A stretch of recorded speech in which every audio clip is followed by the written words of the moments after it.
ಇಂಡಿಯಾದಲ್ಲಿ ತುಂಬಾ ಫ್ಲೈಟ್ ಕ್ರ್ಯಾಶ್ಗಳು ಆಗ್ತೈತೆ. ಈ ಎಲ್ಲ ಫ್ಲೈಟ್ ಕ್ರ್ಯಾಶು ರೀಸೆಂಟ್ ಆಗಿ ಆಗಿರೋ ಜನವರಿ 28 ಮುಂಬೈನ DCM ಫ್ಲೈಟ್ ಕ್ರ್ಯಾಶು ಮತ್ತೆ ಅದಕ್ಕೆ ಮುಂಚೆ ಇಂಡಿಯನ್ ಏರ್ಲೈನ್ ಕೂಡ ಫ್ಲೈಟ್ ಕ್ರ್ಯಾಶ್ ಆಗಿತ್ತು. ಇವೆಲ್ಲ ಕ್ರ್ಯಾಶ್ ಅಲ್ಲೂ ಒಂದು ಕಾಮನ್ ಪಾಯಿಂಟ್ ಇದೆ, ಏನಂದ್ರೆ ಅದು ಬಂದು ಒಂದು ಟೇಕ್ ಆಫ್ ಆಗೋ ಟೈಮ್ ಇಲ್ಲ ಲ್ಯಾಂಡಿಂಗ್ ಆಗೋ ಟೈಮಲ್ಲಿ ಫ್ಲೈಟ್ ಕ್ರ್ಯಾಶ್ಗಳು ಆಗುತ್ತೆ. ಮತ್ತೆ ಇನ್ನೊಂದು ಕ್ವಶನ್ ಏನಂದ್ರೆ, ಇವಾಗ ಫ್ಲೈಟ್ ಆಕಾಶದಲ್ಲಿ ಆಡ್ತಾ ಇದೆ ಅನ್ಕೊಳ್ಳಿ, ಏನಾದ್ರು ಪ್ರಾಬ್ಲಮ್ ಫೇಸ್ ಮಾಡಿದಾಗ ಯಾಕೆ ಜನರು ಪ್ಯಾರಾಶೂಟ್ ಹಾಕೊಂಡು ಕೆಳಗಡೆ ಜಂಪ್ ಮಾಡಿ ಅವ್ರನ್ನ ಸೇವ್ ಮಾಡ್ಕೊಬೋದು? ಈಗ ಅದ್ ಬದಲು ಫ್ಲೈಟೇ ಡೈರೆಕ್ಟಾಗಿ ಎಲ್ಲೋ ಕಡೆ ಕ್ರ್ಯಾಶ್ ಆಗ್ಬಿಟ್ಟು ಎಷ್ಟೋ ಜನ ಸಾಯ್ತಾ ಇದ್ದಾರೆ. ಇವೆಲ್ಲ ಡೌಟ್ ನಿಮಗೆ ಬಂದಿದ್ರೆ ಈ ಎಲ್ಲ ಇನ್ಫಾರ್ಮೇಷನ್ಸ್ನ ಈ ವಿಡಿಯೋದಲ್ಲಿ ಶೇರ್ ಮಾಡ್ತೀನಿ. ಫಸ್ಟ್, ಯಾಕೆ ಪ್ರಾಬ್ಲಮ್ ಬರುತ್ತೆ ಟೇಕ್ ಆಫು ಮತ್ತು ಲ್ಯಾಂಡಿಂಗ್ ಟೈಮಲ್ಲಿ? ಯಾವುದೇ ಫ್ಲೈಟ್ ಇಲ್ಲಿ ಅದಕ್ಕೆ ಕ್ರೂಷಲ್ ಟೈಮ್ ಬಂದು ಟೇಕ್ ಆಫ್ ಆಗೋ ಟೈಮು ಮತ್ತು ಲ್ಯಾಂಡಿಂಗ್ ಟೈಮು. ಟೇಕ್ ಆಫ್ಗಿಂತ ಲ್ಯಾಂಡಿಂಗ್ ಟೈಮ್ ಇನ್ನೂ ತುಂಬ ರಿಸ್ಕಿ ಪಾಯಿಂಟು. ಲ್ಯಾಂಡ್ ಆಗ 15 ಮಿನಿಟ್ಸ್ ಮುಂಚೆನೆ ಫ್ಲೈಟಲ್ಲಿರೋ ಪೈಲಟ್ ಎಲ್ಲನೂ ಇನ್ಸ್ಟ್ರಕ್ಷನ್ಸ್ನ ಫಾಲೋ ಮಾಡಬೇಕು. ರನ್ವೇ ಕ್ಲಿಯರ್ ಆಗಿರಬೇಕು. ಮತ್ತು ಈ ರನ್ವೇಲಿ 2 ಪಾಯಿಂಟ್ ಇರುತ್ತೆ. ಒಂದು ಬಂದು ಸ್ಟಾರ್ಟಿಂಗ್ ಪಾಯಿಂಟು, ಇನ್ನೊಂದು ಬಂದು ಓವರ್ ಶೀಟಿಂಗ್ ರನ್ವೇ ಅಂತ ಇರುತ್ತೆ. ಈ ಓವರ್ ಶೀಟಿಂಗ್ ರನ್ವೇ ಏನಂದರೆ ಆ ರನ್ವೇಯ ಎಂಡ್ ಪಾಯಿಂಟು. ಫ್ಲೈಟು ಭೂಮಿಗೆ ಟಚ್ ಆದಮೇಲೆ ಸ್ವಲ್ಪ ದೂರ ಟ್ರಾವೆಲ್ ಮಾಡುತ್ತೆ. ಆ ಟ್ರಾವೆಲ್ ಆಗೋ ಟೈಮಲ್ಲಿ ಈ ಒಂದು ಪಾಯಿಂಟ್ ಒಳಗಡೆ ನಿಲ್ಲಬೇಕು ಅಂತ ಒಂದು ಅಂದಾಜು ಇರುತ್ತೆ. ಇದು ಪರ್ಟಿಕ್ಯುಲರ್ ಕ್ಯಾಲ್ಕುಲೇಟೆಡ್ ಸ್ಪೀಡಲ್ಲಿ ಇರುತ್ತೆ. ಯಾವಾಗ ಈ ಪಾಯಿಂಟ್ನ ಫ್ಲೈಟ್ ದಾಟೋಗುತ್ತೋ ಆವಾಗ ಖಾಲಿ ಗ್ರೌಂಡಿಗೆ ಹೋಗಿ ಅಲ್ಲಿ ಅದರಿಂದಾಗಿ ಎಷ್ಟೋ ಫ್ಲೈಟ್ಗಳು ಬೆಂಕಿ ಹಚ್ಕೊಂಡು ಹೋಗುತ್ತೆ.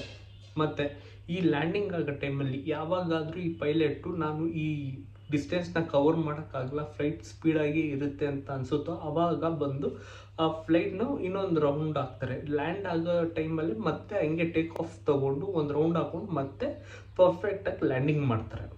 ಈ ಇದನ್ನ ತುಂಬ ಇಂಪಾರ್ಟೆಂಟ್ ಪಾಯಿಂಟ್ ಅಂತ ಹೇಳ್ತಾರೆ. ಮತ್ತು ವಿಂಡ್ ಟರ್ಬ್ಯುಲೆನ್ಸ್ ಅಂದರೆ ಕೆಳಗಡೆ ಏರ್ ಪ್ರೆಷರ್ ಜಾಸ್ತಿ ಆಗೋದು, ಮತ್ತು ಗಾಳಿ ಜೋರಾಗಿದ್ದು, ಮತ್ತು ಫಾಗು, ಇಲ್ಲಾಂದರೆ ಯಾವುದೋ ಪಕ್ಷಿಗಳಿಂದ ಇಂಜಿನ್ ಡ್ಯಾಮೇಜ್ ಆದಾಗ ಕೂಡ ಫ್ಲೈಟ್ಗಳು ಕೂಡ ಆಕ್ಸಿಡೆಂಟ್ ಆಗ್ತಾ ಇರ್ತವೆ.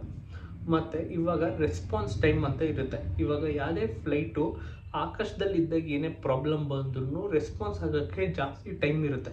ಆದರೆ ಈ ಫ್ಲೈಟ್ಗಳು ಯಾವುದು ಟೇಕ್ ಆಫು ಮತ್ತು ಲ್ಯಾಂಡಿಂಗ್ ಆಗುತ್ತೆ ನೋಡಿ, ಆ ಫ್ಲೈಟ್ಗಳಿಗೆ ರೆಸ್ಪಾನ್ಸ್ ಟೈಮ್ ತುಂಬ ಕಡಿಮೆ ಇರುತ್ತೆ. ಏನಕ್ಕೆ ಅಂದರೆ ನಾರ್ಮಲ್ ಆಕಾಶದಲ್ಲಿರೋ ಫ್ಲೈಟು ಭೂಮಿಗಿಂತ 30,000 ಫೀಟು ಹೈಟಲ್ಲಿ ಇರುತ್ತೆ. ಮತ್ತು ಅದು ಕ್ರ್ಯಾಶ್ ಆಗಿ ಏನೇ ಪ್ರಾಬ್ಲಮ್ ಬಂದ್ರೂ ರೆಸ್ಪಾನ್ಸ್ ಆಗೋಕ್ಕೆ ಏರ್ಪೋರ್ಟ್ ಅವ್ರಿಗೆ ಟೈಮ್ ಇರುತ್ತೆ. ಏನು ಮಾಡಬೇಕು, ಎಲ್ಲಿ ಲ್ಯಾಂಡ್ ಮಾಡಬೇಕು, ಏನು ಇನ್ಸ್ಟ್ರಕ್ಷನ್ಸ್ನ ಫಾಲೋ ಮಾಡಬೇಕಂತ ಕಂಪ್ಲೀಟ್ ಐಡಿಯಾ ಇರುತ್ತೆ. ಆದರೆ ಯಾವಾಗ ಈ ಫ್ಲೈಟ್ ಲ್ಯಾಂಡಿಂಗ್ ಆಗುತ್ತೆ ನೋಡಿ, ಆ ಟೈಮಲ್ಲಿ ಭೂಮಿಗೆ ತುಂಬ ಹತ್ರದಲ್ಲಿರುತ್ತೆ.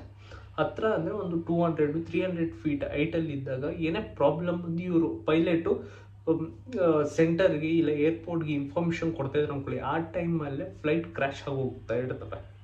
ಇದರಿಂದಾಗಿ ಎಷ್ಟೋ ಜನ ಪ್ಯಾಸೆಂಜರ್ನ ಕಾಪಾಡೋಕ್ಕಾಗಲ್ಲ. ಮತ್ತು ಇವಾಗ ಫ್ಲೈಟ್ ಆಕಾಶದಲ್ಲಿದೆ ಅಂದ್ಕೊಳ್ಳಿ, ಆ ಫ್ಲೈಟ್ ಆಕಾಶದಲ್ಲಿದೆ ಏನಕ್ಕೆ ಜನರು ಏನೋ ಪ್ರಾಬ್ಲಮ್ ಬಂದಾಗ ಲ್ಯಾಂಡಿಂಗ್ ಸೇಫಾಗಿ ಆಗಲ್ಲ ಅಂತ ಗೊತ್ತಿದ್ರು ಕೂಡ ಏನಕ್ಕೆ ಪ್ಯಾರಾಶೂಟ್ ಹಾಕೊಂಡು ಜಂಪ್ ಮಾಡೋಕ್ಕಾಗಲ್ಲ? ಅದು ನಾರ್ಮಲ್ ಆಗಿ ನಾವು ನೋಡ್ತೀವಲ್ಲ, ಈ ಸ್ಕೈ ಡೈವಿಂಗ್ ಮಾಡೋ ಫ್ಲೈಟ್ಗಳು ಇವೆಲ್ಲನೂ ಬಂದು 15,000 ಸ್ಕ್ವೇರ್ ಫೀಟಿಂದ ಹಿಡಿದು 20,000 ಸ್ಕ್ವೇರ್ ಫೀಟ್ ಹೈಟಲ್ಲಿ ಟ್ರಾವೆಲ್ ಮಾಡಿ ಅಲ್ಲಿಂದ ಜನರು ಈ ಆ್ಯಕ್ಟಿವಿಟೀಸ್ನ ಕಂಡಕ್ಟ್ ಮಾಡ್ತಾರೆ. ಆದರೆ ಈ ಕಮರ್ಷಿಯಲ್ ಫ್ಲೈಟ್ಗಳು ಮತ್ತು ಪ್ರೈವೇಟ್ ಜೆಟ್ಗಳು ಏನಿರ್ತಾವಲ್ಲ ಅವೆಲ್ಲ ಬಂದು 30,000 ಸ್ಕ್ವೇರ್ ಫೀಟ್ ಹೈಟಲ್ಲೂ ಟ್ರಾವೆಲ್ ಮಾಡ್ತವೆ. ಅಲ್ಲಿ ಏರ್ ಕೂಡ ಕಡಿಮೆ ಇರುತ್ತೆ, ಆಕ್ಸಿಜನ್ ಲೆವೆಲ್ಲು. ಮತ್ತು ನೀವೇನಾದರೂ ಪ್ಯಾರಾಶೂಟ್ ಹಾಕೊಂಡು ಜಂಪ್ ಮಾಡಬೇಕಂದ್ರೆ ಅಲ್ಲಿರೋ ಎಲ್ಲರಿಗೂ ಕರೆಕ್ಟಿಗೆ ಇನ್ಸ್ಟ್ರಕ್ಷನ್ಸ್ ಇರಲ್ಲ.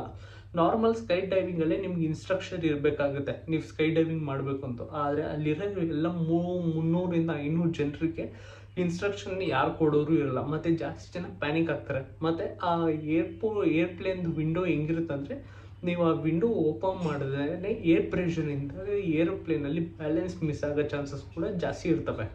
ಮತ್ತು 99% ಫ್ಲೈಟ್ಗಳು ಆಕಾಶದಲ್ಲಿ ಡ್ಯಾಮೇಜ್ ಆದ್ರೂ ಸೇಫಾಗಿ ಲ್ಯಾಂಡಿಂಗ್ ಆಗಿರ್ತವೆ. ಏನಕ್ಕೆ ಅಂದರೆ ಪ್ರಾಪರ್ ಇನ್ಸ್ಟ್ರಕ್ಷನ್ ಇರುತ್ತೆ. ಮತ್ತು ಏನೋ ಪ್ರಾಬ್ಲಮ್ ಚೂರು ಕಾಣಿಸಿದ್ರು ಕೂಡ ಹತ್ತಿರದಲ್ಲಿರೋ ಏರ್ಪೋರ್ಟು ಇಲ್ಲ ವಾಟರ್ ಮೇಲೆ ಲ್ಯಾಂಡಿಂಗ್ ಮಾಡಿರೋ ಬೆಸ್ಟ್. ಅದರಿಂದಾಗಿ ಎಷ್ಟೋ ಫ್ಲೈಟ್ಗಳಲ್ಲಿ ಈ ಪ್ಯಾರಾಶೂಟ್ ಅನ್ನೋ ಆಪ್ಷನ್ನೇ ಇರಲ್ಲ. ಯಾಕಂದರೆ ಇವು ಬಂದು ವೇಟ್ ಜಾಸ್ತಿ ಮಾಡ್ತವೆ ಫ್ಲೈಟ್ಗಳಿಗೆ. ಮತ್ತು ಫ್ಲೈಟ್ ಇಂಡಸ್ಟ್ರಿ ಬಂದು ತುಂಬ ಲಾಸ್ ಮೇಕಿಂಗ್ ಇಂಡಸ್ಟ್ರಿ ಅಂತಾರೆ.